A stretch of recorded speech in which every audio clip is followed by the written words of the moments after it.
Hi everybody, before we get started with this exciting turtle rescue, I wanted to remind you all we are currently doing a fundraiser to help provide veterinary care to animals in the Sea of Cortez. It costs us around $100 to vaccinate, de-sex or spay and neuter, and provide anti-parasite control such as tick and flea medicine to just one dog or cat, which means when we service a community that has around 50 dogs and cats, it costs around $5,000 to provide veterinary care and get them healthy. And that doesn't include additional treatments when we find sick or injured animals. So we need your help to do this. If you'd like to help provide veterinary care to these animals in communities like San Evaristo and other remote access areas, you can visit our fundraiser, which is chuffed.org/project/the Sailing Vet Clinic, or become a patron. Donators and patrons do get access to special videos like live updates too. All right, now let's start a rescue.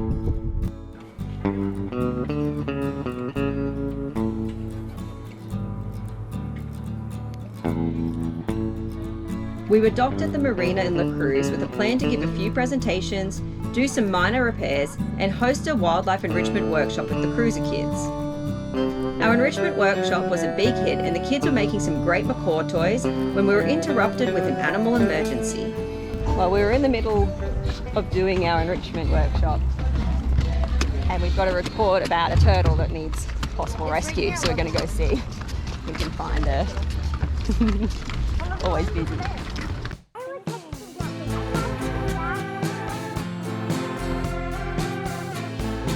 We were waiting to hear from the government agencies involved in wildlife rescue about intervening. But while we were waiting, the large turtle was taking fewer and fewer breaths, and turtles can eventually drown in a weakened state. And so we decided it was time to go in. And just bring her over and lift her head up first, Jim.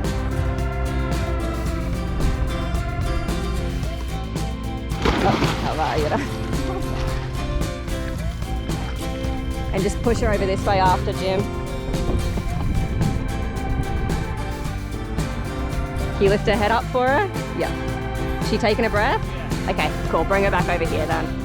Thank you.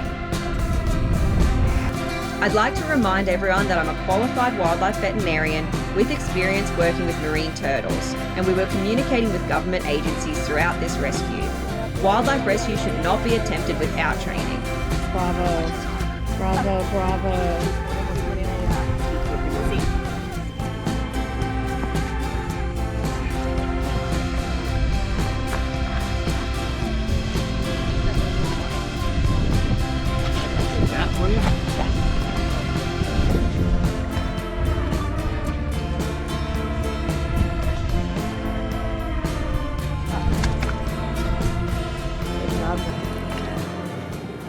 So she's got a little cut here on her eye. It's old, but and you can see she just doesn't have much energy. She's not putting up much of a fight. And then she also has a, sorry, got the umbrella.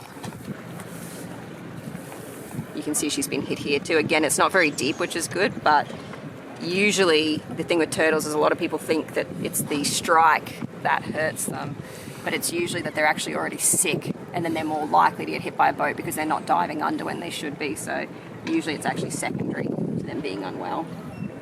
But there's a biologist coming to have a look at her as well, so they'll be able to give us some more information on what they think.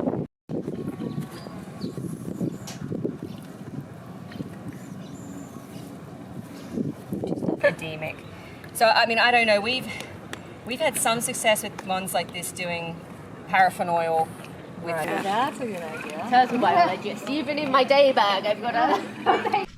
We began fluid therapy, giving it intrasolomically, or in other words, into her abdominal space, and we also checked out a fecal sample. What's that? That's just really mucusy.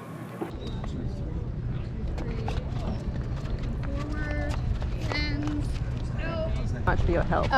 We'll keep you updated, obviously. You're here. All right, we have turtle en route to be set up in a pool here in the marina, where I have been given permission by the Mexico government to look after her. It's pretty cool.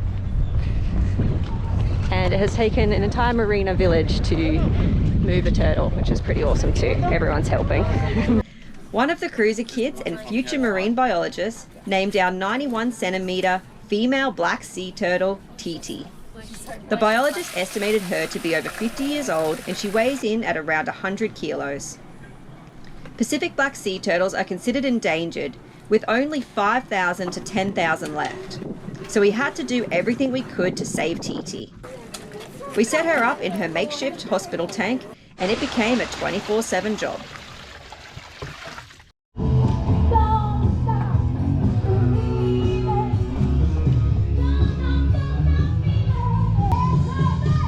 There you go, yeah. There we go. Good girl. Alright, so this is TT's second day in hospital. Where we talk you through our findings. You can see she has algae on her shell here. And you can almost see that it only comes to here because that's the part of her body that's been sitting out of the water for a long time. So that's not normal. That means she's been sitting on the surface for a long time. You can see she's been potentially hit by a propeller or boat, or perhaps couldn't dive properly. Good girl. It's not a deep wound, but she's been hit here and also on the top of her eye. And then something else we noticed with her is this amount of bloating isn't normal. And this is likely kind of air trapped under the skin, or it could be a bit of edema, fluids. So that can be from either having floating syndrome where she can't dive super well, or it could be a sign that her body's not functioning, processing her fluids normally and excreting them normally. And if we look at this eye, it's probably very hard to tell on the camera, so she knows she's got it shut. Might be able to see on this side.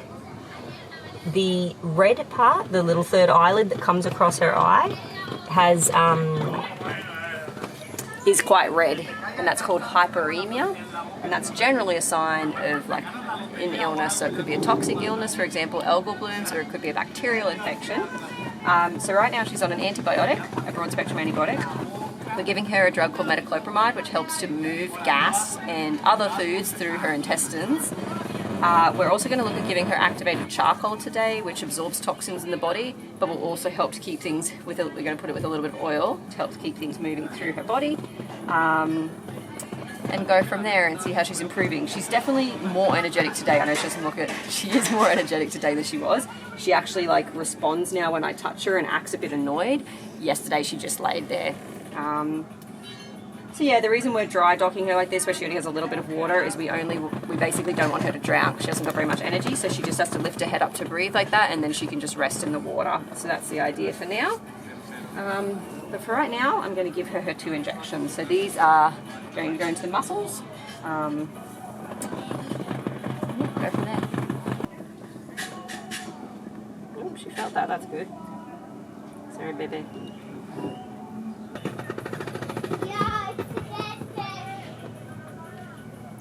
In 2 parts because it can be irritating. Yeah, exactly, my dear. It's probably hard to tell because we're in a red tank, but she's actually bleeding from the side of the injection, which is very unusual in a turtle. They don't have a lot of blood, like their blood vessels are notoriously hard to hit, and they usually clot quite quickly. And a symptom of algal bloom toxicity is coagulopathy, so they don't clot their blood properly. I'm a little bit suspicious that's what's going on. But tomorrow we're going to look at trying to do some more testing to try and really find out for sure. Right, so for her afternoon treatment stay, we'll be giving her some activated charcoal via a syringe tube, tube feeding, which I have made out of a human urinary catheter and a large syringe. So this has come in handy. I think this maybe it's not a urinary catheter. It's something from human medicine, but that fits in nicely and then that can go down her throat. We're also going to try and take some blood. We won't be able to run most of the samples until tomorrow, but we'll be at least able to do a PCV this afternoon and get some serum off the top that we can then use to run some blood samples on. This is basically going to be a mouth gag to hold her mouth open while we do this so that she doesn't bite the tube in half in her mouth, because that obviously wouldn't be ideal.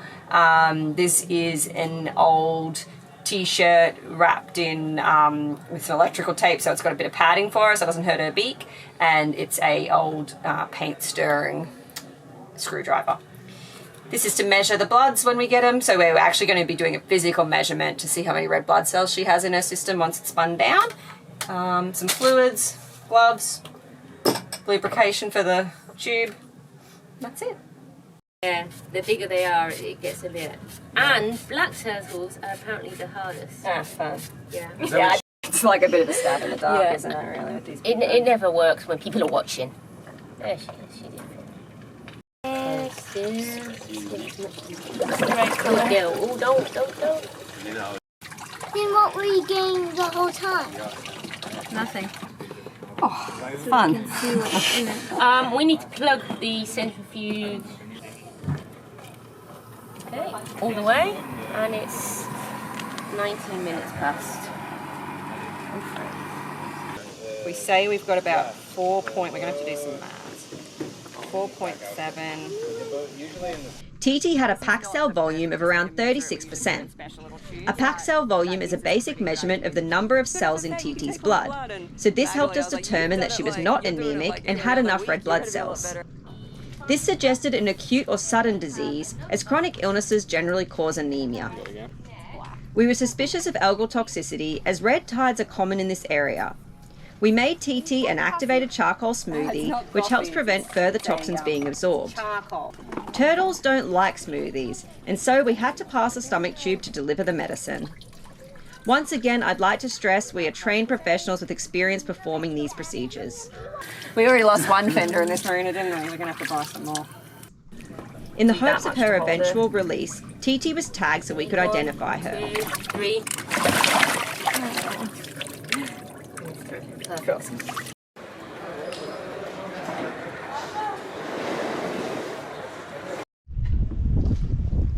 The next morning, TT definitely had more energy and was showing interest in the things around her. I'm in an amazing veterinary clinic called Wet Noses. It is absolutely gold standard, beautiful clinic in Punta Mita, and they are allowing me to run some of my samples here and use their microscope and their blood machines. So that's really amazing. They also do the rescue centre, so they do great work here.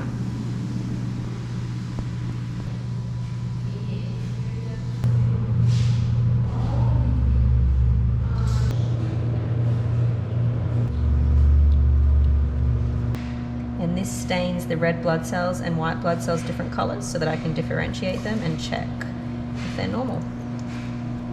I first examined TT's fecal sample for evidence of parasites, which thankfully we didn't find. Next, I checked her blood cells. I was comparing the number of cells as well as checking her white blood cells for signs they were fighting infection.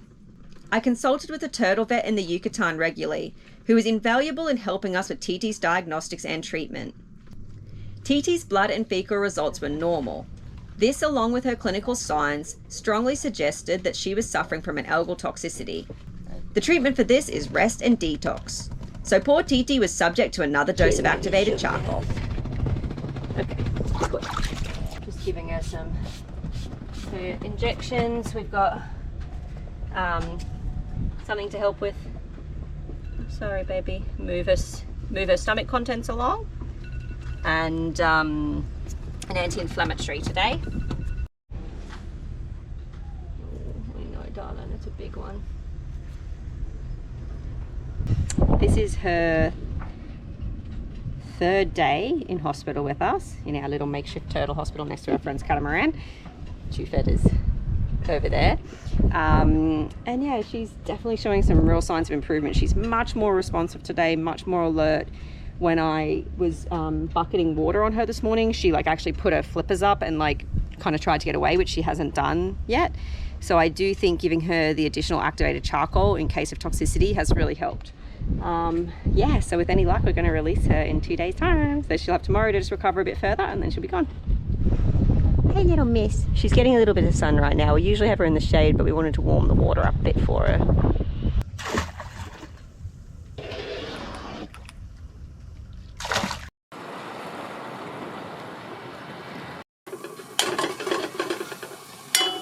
So we're basically boiling down some soup to tube feed TT so that it has some protein and energy in it. I'll be mixing a little bit of glucose solution with it for a bit of additional energy, but she's still not voluntarily eating, and we just wanted to have had one good feed before her release. That's the plan.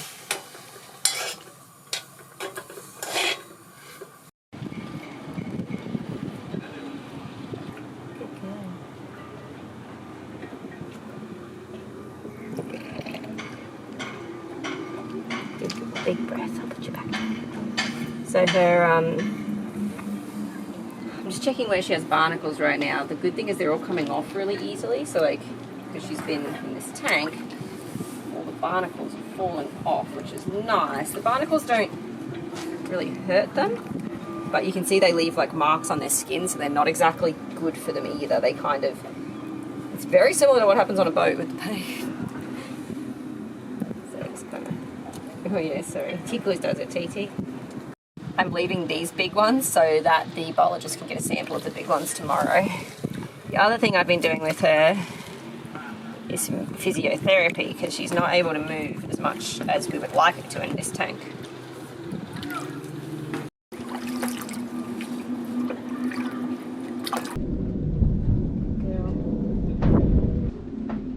Good girl, TT. I'm sorry, my darling. Good girl, swallowing. What a good girl. Sorry. I just don't want him to do the thing where it's like,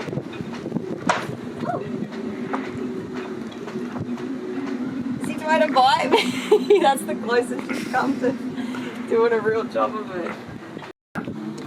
So it's a little hard to see, but you can see she like almost looks like she's crying. There's a bit of liquid here. And a lot of people mistake that and think that the turtle's crying after they've been rescued and pulled out of the water, but that's actually how they secrete salt. So they drink salt water and they secrete it out of their eyes. They've got a special salt gland.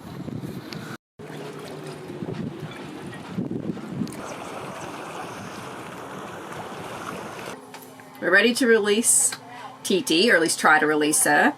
We've got a plan to put her in, see how she's swimming. Provided she's good, great. If not, we can re-rescue her. And we have organised somewhere to move her to where she can recuperate for longer if necessary. But we're really hoping and thinking she's going to swim away. We were meant to release her this morning and it's now 1 o'clock. We got delayed because there was also a dolphin rescue. So the people who were coming in the boat to help us ended up having to divert and go rescue some dolphins, and now they're coming. So yeah, busy time for marine animal veterinarians and biologists in the area. One of the interesting things though with the dolphin stranding is that dolphins tend to show symptoms of red tide toxicity about a week after turtles, because the turtles are eating the little jellyfish-like organisms, it's called salpers, and then the fish are also eating them, and then the dolphins are eating the fish, so it takes a little longer to show up in dolphins. So a lot of the clues we're getting are pointing towards a red tide or algal toxicity.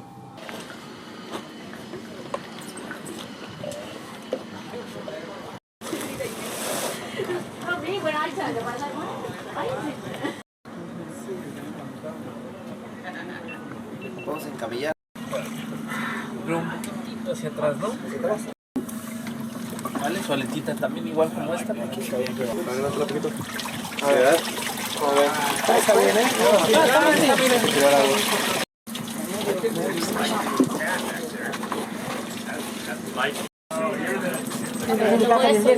bien. Sí, sí, sí. ¿Te guiamos? ¿Eh? ¿Te guiamos? Sí. Ella sola la he estado dando como... No ha ganado ella sola alimento, ¿verdad? Sí.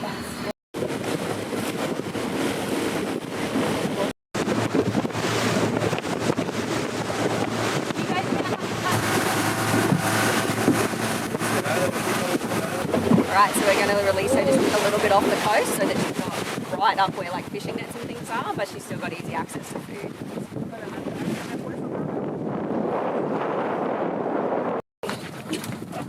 Is he okay, Jim? Okay? Yeah.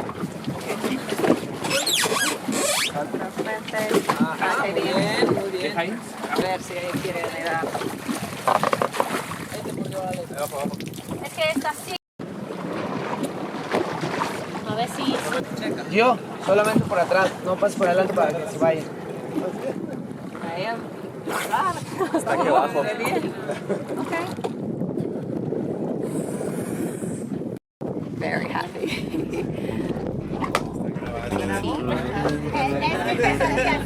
With TT swimming off, we'd like to say a huge thank you to everyone in the marina who helped us with her care, as well as the team from PROFEPA and Bayata Adventures, and our trusted turtle biologist, Catherine. Mary the turtle vet from AMVT was invaluable in helping with TT's treatment. And of course, a special thank you to our patrons and supporters. Without you, saving this endangered sea turtle would not have been possible. If you'd like to help us continue our mission in the Sea of Cortez, visit our fundraiser or become a patron. Until next time, stay chuffed, everybody.